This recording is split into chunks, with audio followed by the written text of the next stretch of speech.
আপনাদের সবাইকে স্বাগত সিনে গসিপে। মডেল সোনিকা সিং চৌহানের অনিচ্ছাকৃত মৃত্যু ঘটানোর অভিযোগে গ্রেফতার হন অভিনেতা বিক্রম চ্যাটার্জি। আলিপুর আদালত বিক্রমকে পুলিশি হেফাজতে থাকার নির্দেশ দেন।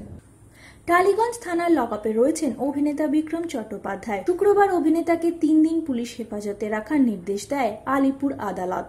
আলিপুর আদালত থেকে ফিরে এসে কয়েক মিনিট বসেই তদন্তকারী অফিসারেরা তাকে জিজ্ঞাসাবাদ করে। তারপরেই অভিনেতাকে নিয়ে যাওয়া হয় লকআপে।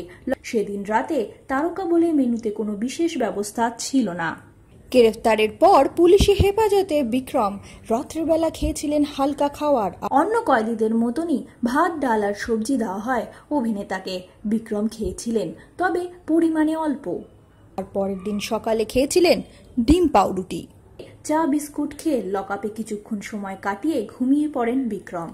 তবে এই মুহূর্তে সূত্র মারফত জানা যাচ্ছে অভিনেতা বিক্রম চ্যাটার্জি পুলিশের কাছে আবদার করেছেন তাকে যেন দেওয়া হয় ডায়েট চার্ট অনুযায়ী খাবার এবং ঘন্টায় ঘন্টায় লিকার চা।